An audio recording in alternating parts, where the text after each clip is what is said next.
Johan Bodin est notre envoyé spécial à Perivalnaïa. Johan Bodin, quelle est la situation sur place en ce moment ? Eh bien écoutez, ce que je peux vous dire, c'est que le bouclage de la péninsule de Crimée par les nouvelles autorités de Crimée, ces autorités sous tutelle de Moscou, eh bien, est en cours. Une base de l'armée ukrainienne, une base navale de l'armée ukrainienne serait en ce moment encerclés par des éléments, comme vous voyez derrière moi, ces soldats qui arborent, qui n'ont pas d'insigne, ceux-là qui sont en uniforme, mais qui nous disent être ici pour protéger les citoyens russes. Cette base, c'est la base de Kerch, c'est à l'extrême est de la Crimée. Il se déroule exactement le même scénario qu'il s'est déroulé ici depuis 24 heures, c'est-à-dire des centaines d'hommes arrivent, ces hommes en uniforme qui se disent protéger les intérêts des Russes, encerclent la caserne et à l'intérieur attendent.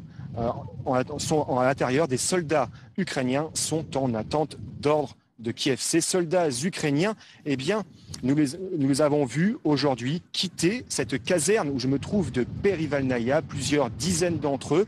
Allaient-ils chez eux ?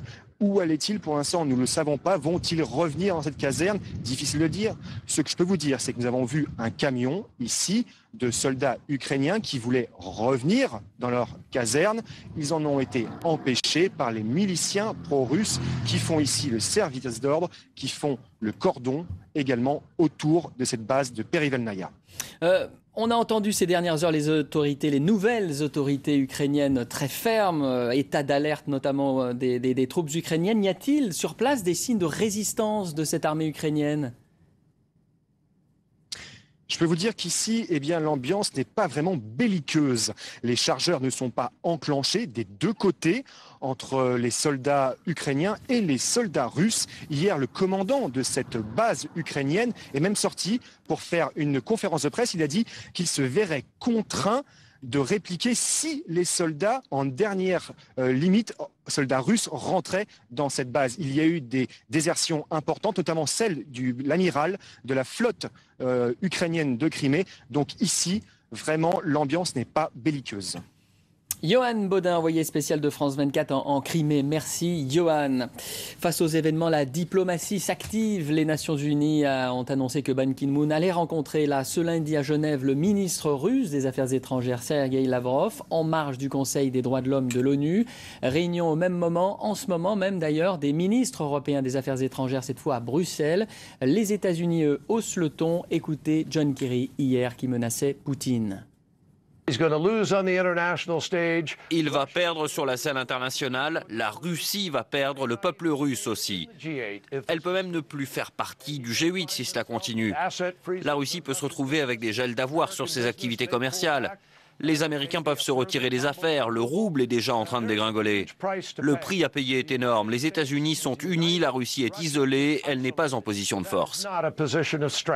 La France, elle est plus modérée. Elle veut croire au dialogue entamé hier par Angela Merkel. On écoute Laurent Fabius ce matin sur RTL entre dialogue et fermeté. Non, nous ne sommes pas là. La France... C'est paradoxal de livrer des armes à un pays qui viole les lois internationales. Oui, mais pour le moment, nous en sommes à essayer de stopper le mouvement russe en Ukraine et d'autre part à maintenir le dialogue, ou plutôt à l'établir. Mais vous avez vu que la France a été l'un des premiers pays à dire, en ce qui concerne le G8, qui lui aussi doit fonctionner selon les lois internationales, nous suspendons notre participation. Et je pense que les autres pays du G7 vont faire la même chose. Vous avez l'espoir de stopper cette escalade militaire, Laurent Fabius, ce matin ? Oui. Voilà, il est difficile de ne pas faire un parallèle entre la situation en Ukraine aujourd'hui et celle en Géorgie en 2008. Le point commun, c'est la mainmise et les bruits de bottes du voisin russe en Crimée, les similitudes avec cette situation en Crimée. Mikhail Saakashvili, venu en personne soutenir et remotiver les milliers de manifestants qui protestent à Kiev contre le déploiement des troupes russes en Crimée. Un seul message, ne rien lâcher face au maître du Kremlin qu'il qualifie d'ennemi de l'Ukraine. Cette opération militaire met non seulement la Crimée et la région orientale en danger, mais aussi Kiev.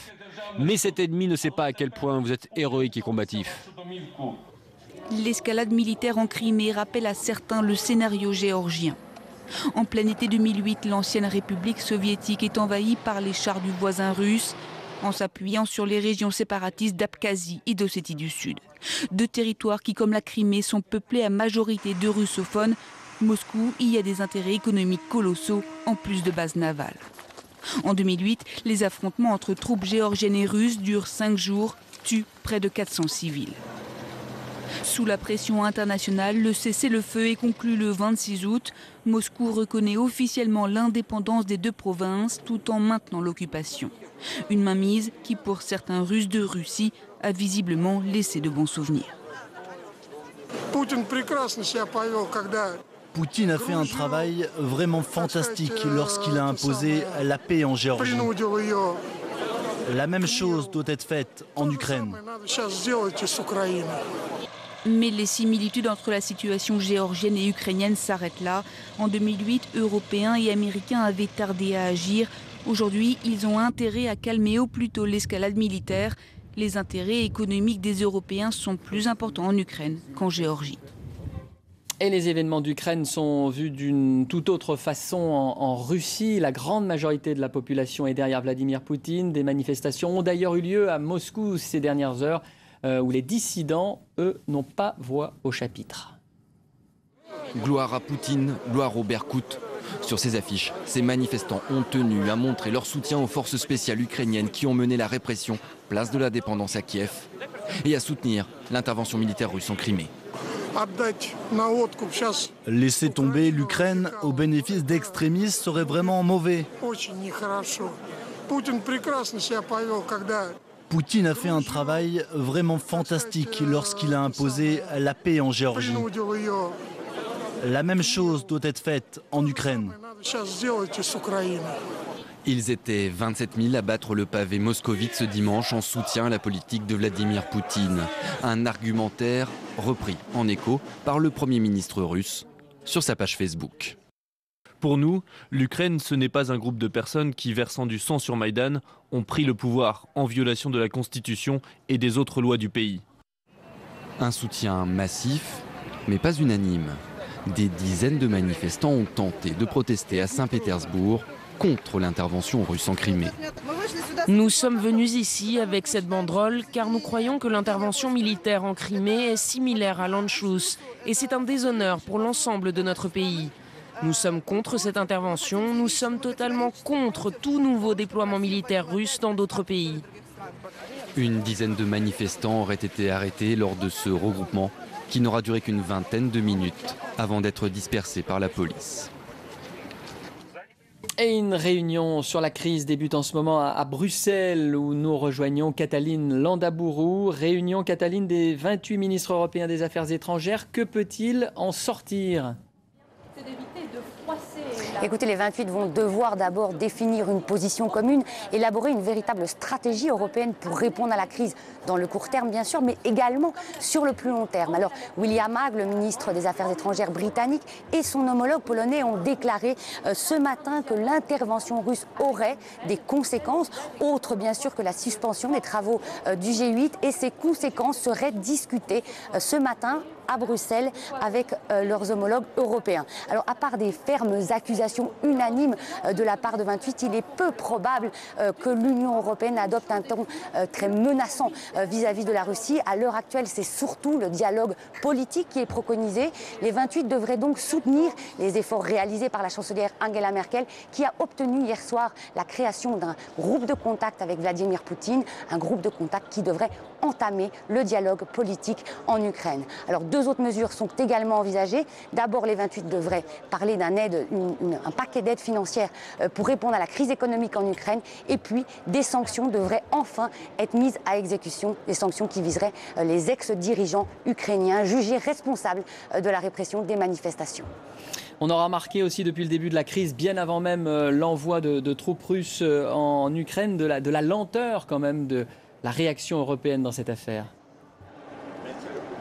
Oui, c'est vrai que l'Union européenne a encore une fois tardé à réagir du fait de ses propres divisions internes sur les mesures à prendre pour réagir face à la crise ukrainienne. Alors il aura fallu attendre le 20 février et de nombreux morts dans le camp des manifestations pour que l'Union européenne brandisse enfin la menace de sanctions, pour qu'une délégation de ministres français, polonais, allemands soit enfin envoyée sur le terrain à Kiev pour venir renforcer les efforts de médiation de Catherine Ashton, la chef de la diplomatie européenne. Alors je dirais que le problème, c'est que si tout le monde s'accorde au niveau européen pour dire que oui, l'ancrage de l'Ukraine est bien en Europe, eh bien les 28 sont réticents à offrir de réelles perspectives d'adhésion à l'Ukraine.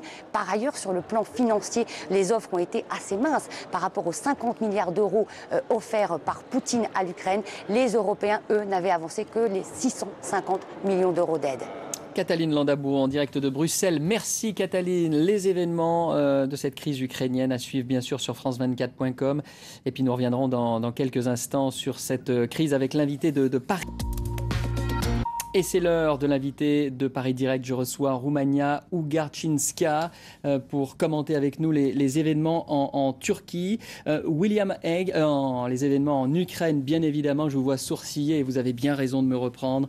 William Hague, le chef de la diplomatie britannique, parle de la plus grande menace, de la plus grande catastrophe depuis le XXe siècle. C'est aussi votre avis ?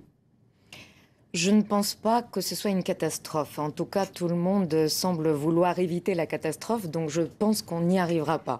Ça, c'est certain. Et d'ailleurs, la position des États-Unis et d'Obama sont symptomatiques. Il n'est pas question d'aller à une confrontation armée, en tout cas.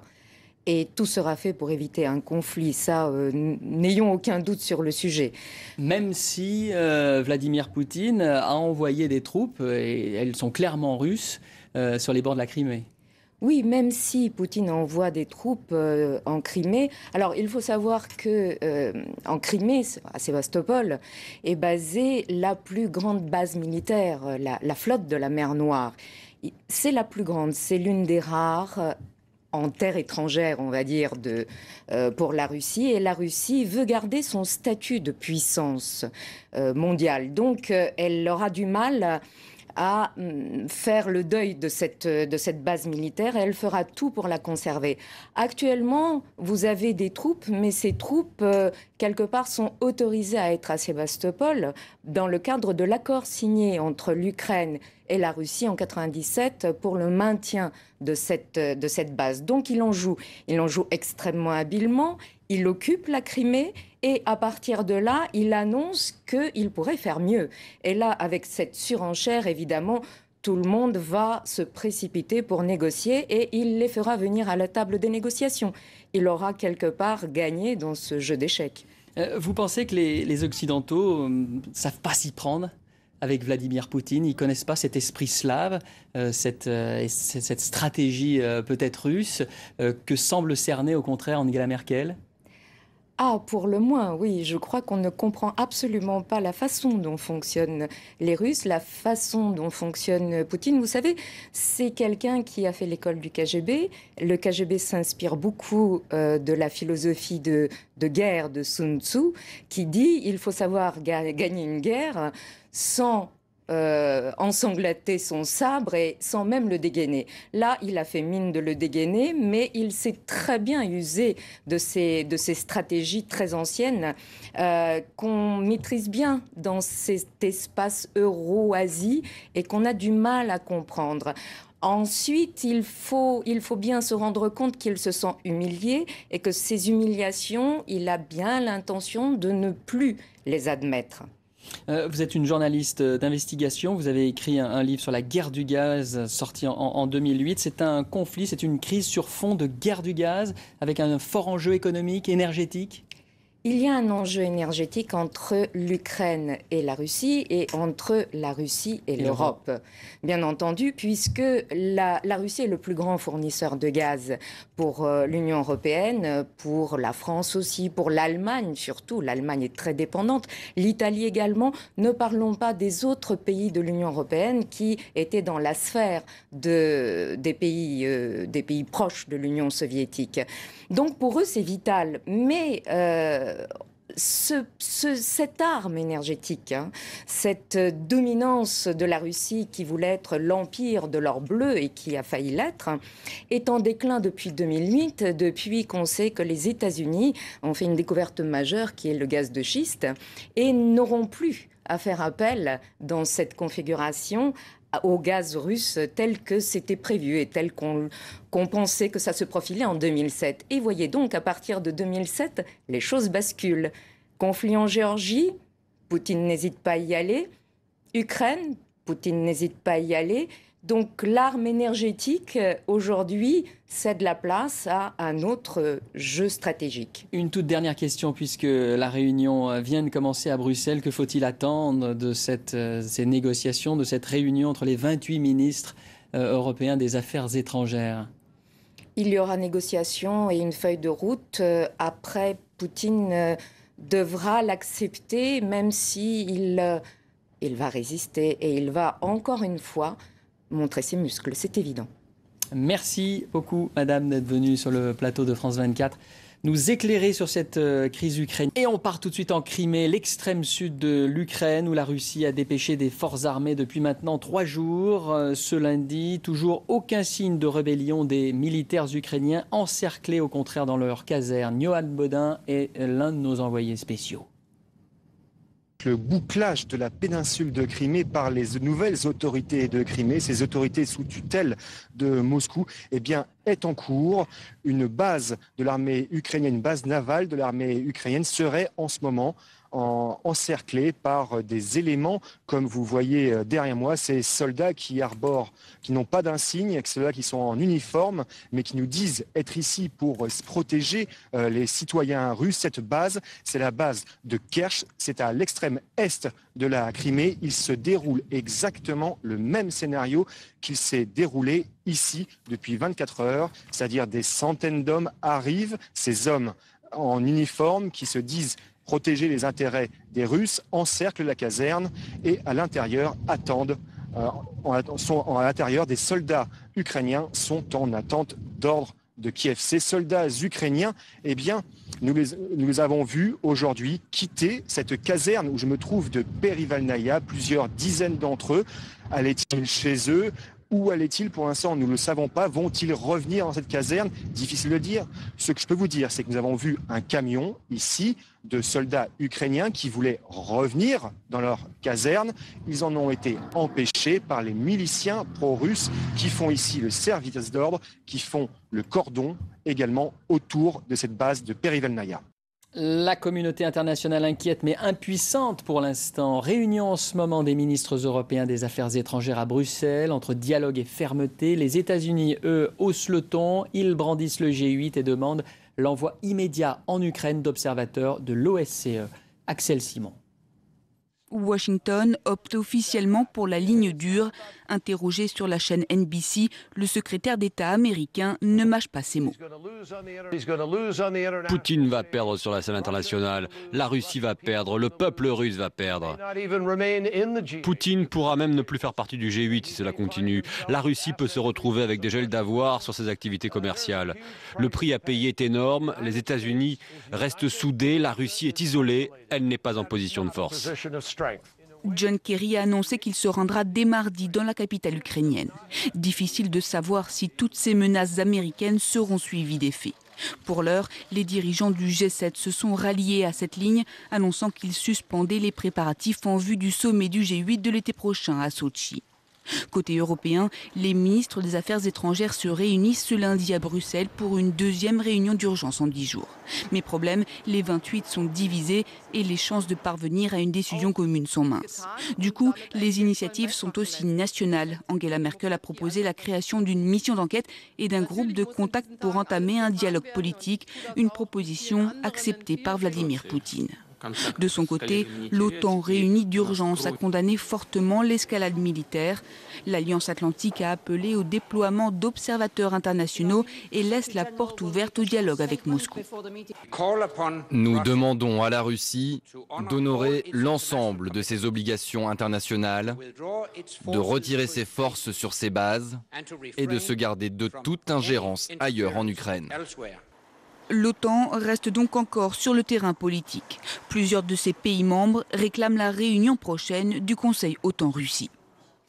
Et on parle beaucoup depuis hier, vous l'avez entendu, de cette solution allemande. Vladimir Poutine aurait accepté l'idée d'Angela Merkel d'un groupe de contact sur l'Ukraine. Moscou, autant le dire, est beaucoup plus évasive. Anne Maillet, vous êtes à Berlin. Anne, d'abord, que sait-on de la conversation qu'il y a eu hier entre la chancelière allemande et Vladimir Poutine ? Mais écoutez, ce que l'on sait aujourd'hui, effectivement, c'est que Vladimir Poutine aurait réagi de manière positive à la proposition d'Angela Merkel, proposition visant la création d'une mission d'enquête et d'un groupe de contact pour l'Ukraine. Alors pour l'instant, on a très peu de détails à Berlin sur la composition de ce groupe de contact, si ce n'est qu'il pourrait être placé sous la direction de l'OSCE, l'Organisation pour la sécurité et la coopération en Europe. C'est en tout cas une solution qui a été plébiscitée ce matin encore par le ministre allemand des Affaires étrangères, Frank-Walter Steinmeier. En tout cas, une chose est sûre, pour l'Allemagne, l'objectif est très clair. Aujourd'hui, il faut impérativement mettre un terme à l'escalade de cette crise et permettre à l'Ukraine et à la Russie de renouer le dialogue. Et pour l'Allemagne, cela ne se fera qu'avec ce groupe de contact. Anne, seule Angela Merkel semble au sein de la communauté internationale trouver grâce aux yeux de Poutine. Comment expliquer l'influence de la chancelière sur le maître du Kremlin ?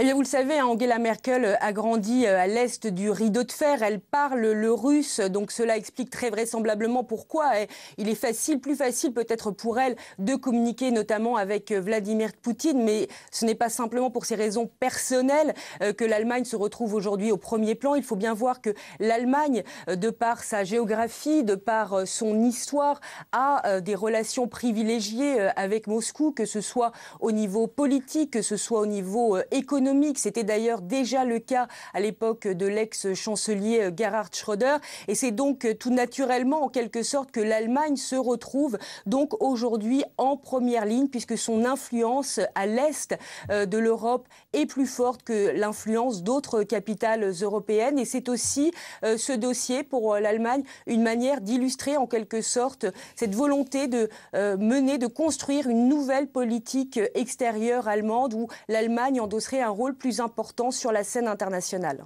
Merci Anne Maillet en direct de Berlin. Et voilà ce qu'on pouvait dire pour l'instant sur ces événements en Ukraine. La chronique du jour nous ramène en Ukraine. Les événements évidemment à la une de l'actualité. Caroline de Camaret à mes côtés, notre spécialiste des questions européennes pour décrypter tout ça. Alors une réunion, Caroline, vient de débuter à Bruxelles. Les 28 ministres européens des affaires étrangères autour de la table.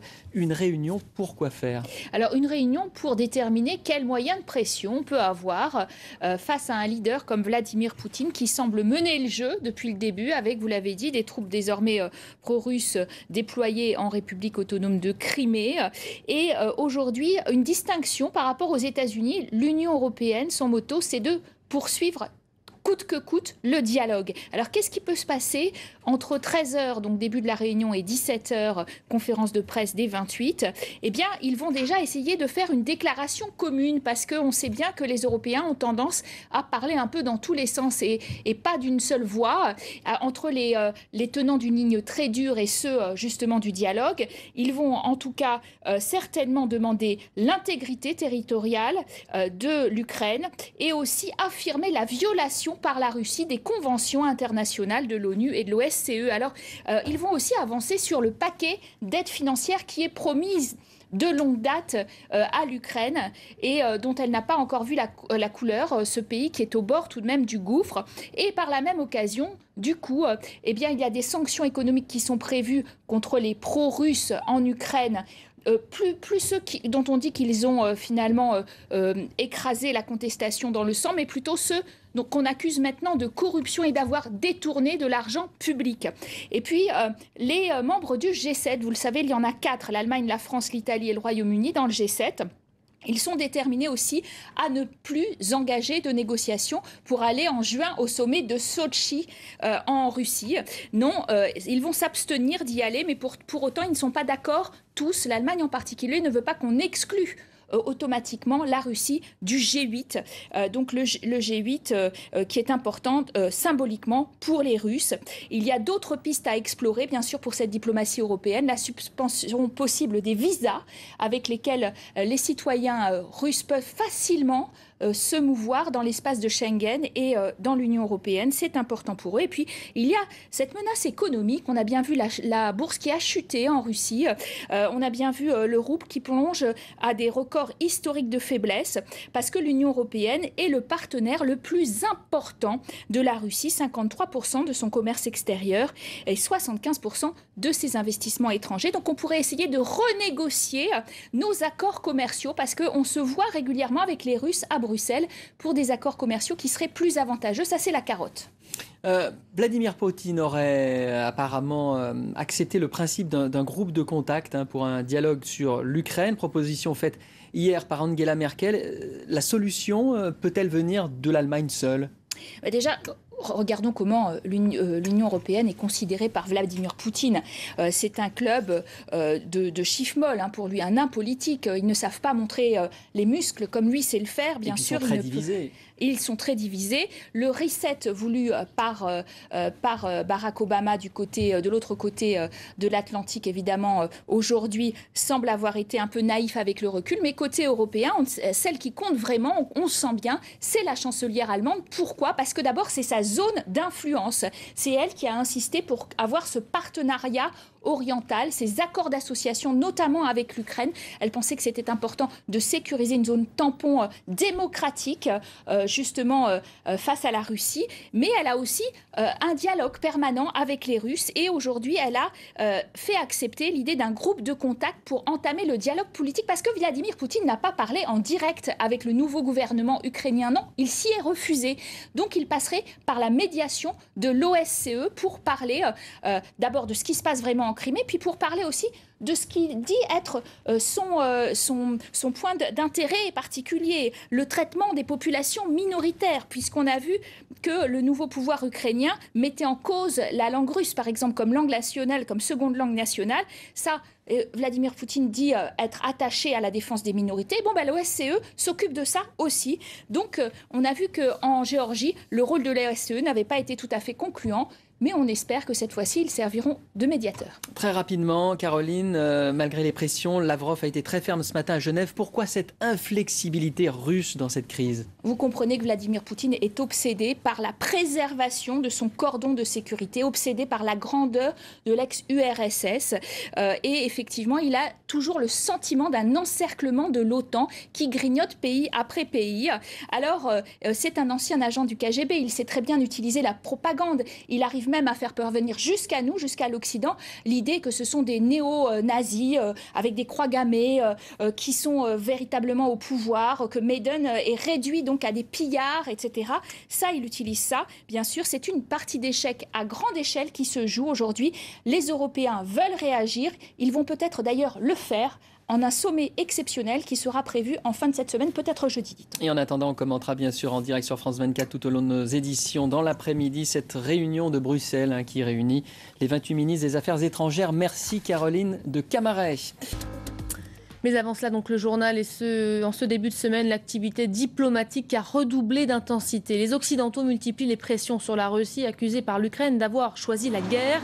Les ministres européens des Affaires étrangères, vous les voyez, sont actuellement réunis à Bruxelles. Une réunion d'urgence pour tenter de s'entendre sur une position commune à adopter. Entre partisans d'une ligne dure et tenants d'un dialogue, la communauté internationale est actuellement profondément divisée. Axel Simon. Washington opte officiellement pour la ligne dure. Interrogé sur la chaîne NBC, le secrétaire d'État américain ne mâche pas ses mots. Poutine va perdre sur la scène internationale, la Russie va perdre, le peuple russe va perdre.